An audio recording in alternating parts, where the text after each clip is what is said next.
Hello learners, welcome back to our channel RG classes. आज आपके सामने मैं एक नया टॉपिक स्टार्ट कर रही हूँ। नया टॉपिक इन द सेंस जो हमने प्रीवियस टॉपिक स्टार्ट ऑलरेडी किया हुआ है, that is lifting the corporate wheel.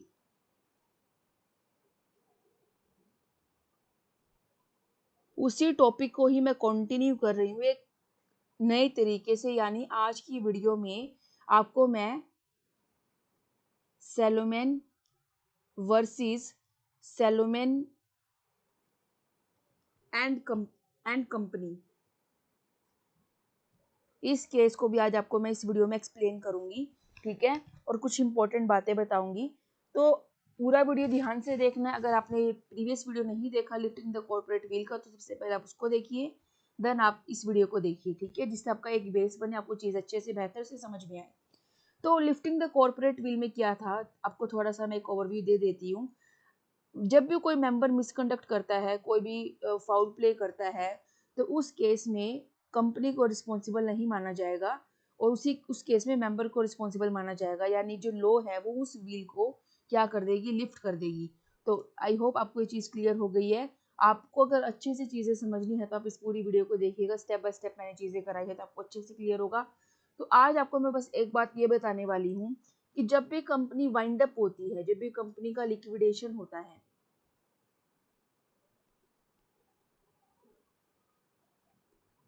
तो कंपनी अपनी सारी एसेट्स को क्या कर देगी, सेल कर देगी टू पे द लाइबिलिटीज, ठीक है। अपनी लाइबिलिटीज को पे करने के लिए कंपनी अपनी सारी एसेट्स को सेल कर देगी, ठीक है। एंड जो कंपनी के क्रेडिटर्स होते हैं, कंपनी के इक्विटी शेयर होल्डर्स होते हैं, यानी जो भी कंपनी से कनेक्टेड है पार्टीज, उनको पेमेंट कैसे करनी होती है कंपनी को वाइंड अप के टाइम, जो ऑर्डर ऑफ पेमेंट है वो क्या होता है, ये आपको मैं डिटेल में कराऊंगी, तो आपको बहुत ध्यान से समझना है, ठीक है। देखिए, सबसे पहले जो पेमेंट होती है वो सिक्योर्ड क्रेडिटर्स को होती है, जिसका फिक्स चार्ज होता है कंपनी पे। ये फिक्स चार्ज वो रिसीव करते हैं, ठीक है। जो ऑर्डर ऑफ पेमेंट रहेगी वो इस तरीके से रहेगी। जो पहली पेमेंट है वो सिक्योर्ड क्रेडिटर्स को मिलती है, जिसका फिक्स चार्ज होता है। देन प्रेफरेंशियल क्रेडिटर्स को मिलेगी सेकंड, जो प्रायोरिटी होती है पेमेंट की।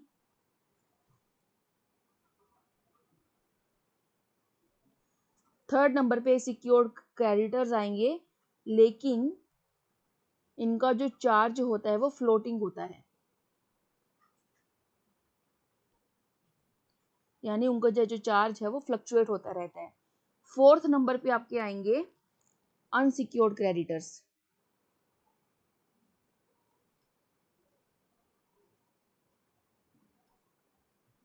बेसिकली मैंने यहाँ पर क्या किया है, यहाँ पर तीनों पॉइंट में सिक्योर्ड क्रेडिटर्स की ही बात हो रही है, बट यहाँ पे फिक्स चार्ज आ गया, यहाँ पे फ्लोटिंग चार्ज आ गया, मतलब मैंने उस सिक्योर्ड क्रेडिटर्स को बाइफरकेट कर दिया है। आप ये भी समझ सकते हैं। अगर आपको बिल्कुल क्रक्स में चीजें लिखनी है, तो अगर आपको एग्जाम में लिखना है, आपको चीजें समझनी है बहुत ही आसान तरीके से, तो आप ये भी कह सकते हैं कि पहली पेमेंट जो होती है ऑर्डर ऑफ पेमेंट, वो सिक्योर्ड क्रेडिटर्स को मिलती है। उसके बाद आपके आते हैं अनसिक्योर्ड क्रेडिटर्स, ठीक है। क्योंकि मैंने सिक्योर्ड क्रेडिटर्स को खोलकर आपको बताया, डीप में बताया है, तो इसलिए आपको इसमें कंफ्यूज नहीं होना है, ठीक है।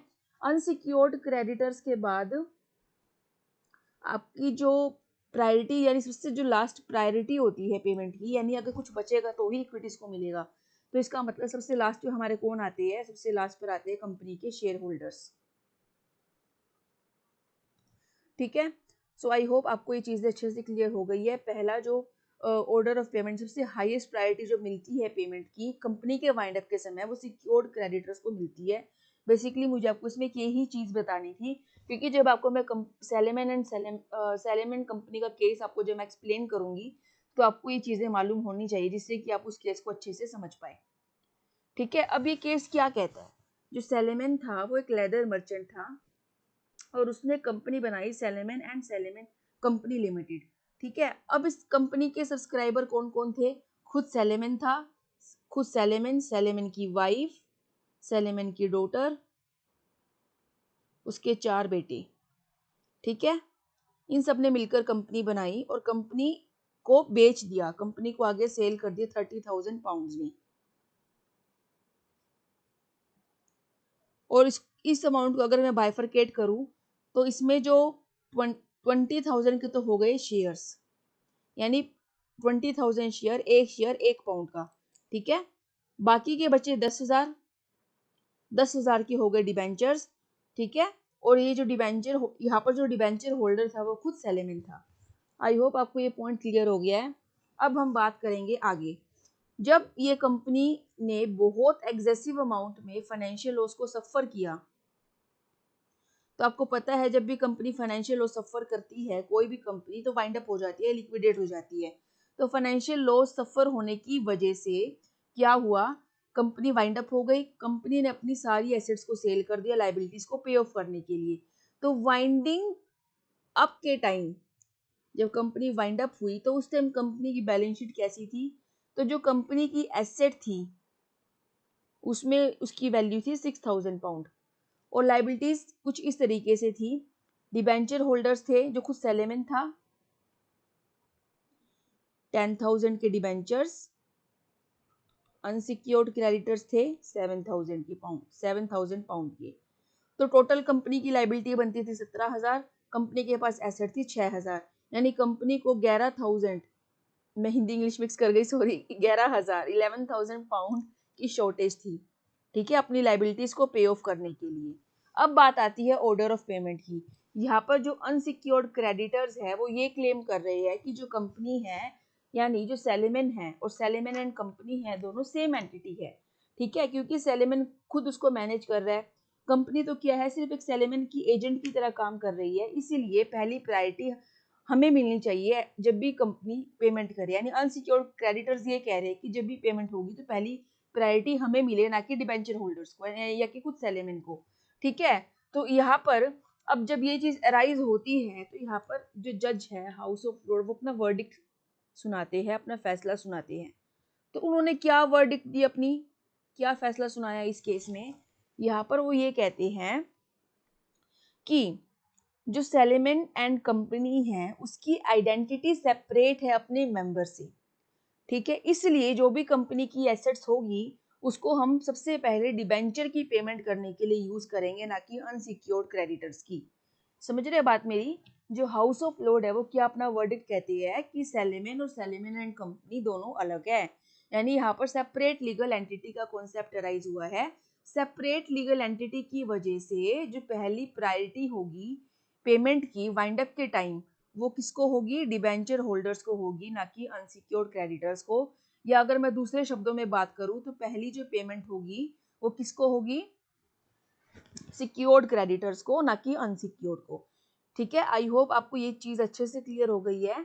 तो सेपरेट लीगल एंटिटी का कॉन्सेप्ट कुछ इस तरीके से आया इस केस के थ्रू, ठीक है। तो यहाँ पर आप लिख भी सकते हैं नोटबुक में, मैं आपको इसका जो वर्डिक्ट है वो प्रॉपर लिख कर दे देती हूँ, जिससे आप उसको नोटबुक में राइट डाउन कर लीजिए। अगर आपको यहाँ तक अच्छे से चीजें क्लियर हो गई है तो आप प्लीज वीडियो को लाइक कर दीजिए, मोटिवेट कीजिए एंड ज्यादा से ज्यादा लोगों को शेयर कीजिए। हाउस ऑफ लॉर्ड ने क्या कहा, जो आइडेंटिटी है सेलेमन एंड कंपनी की was separate from that of its members, यानी उसकी वाइफ, डॉटर, 4 बेटे वो अलग है, यानी कंपनी और कंपनी को स्टार्ट करने वाले बंदे सब डिफरेंट है, उसको हम मिक्स नहीं कर सकते।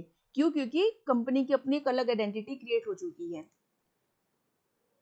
फ्रॉम दैट ऑफ इट्स, एक सेकेंड, पेन की पॉइंट कहाँ चली गई,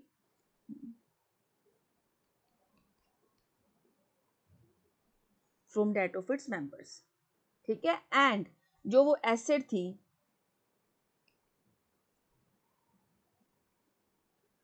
और उस एसेट्स को हम कैसे यूज करेंगे, डिबेंचर होल्डर यानी सिक्योर्ड क्रेडिटर्स की पेमेंट के लिए यूज करेंगे।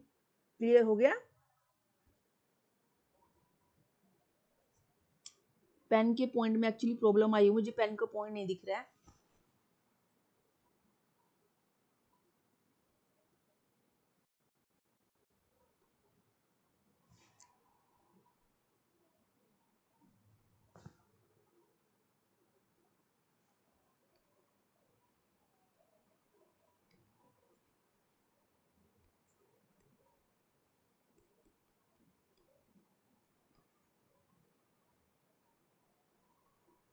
first in the payment of debentures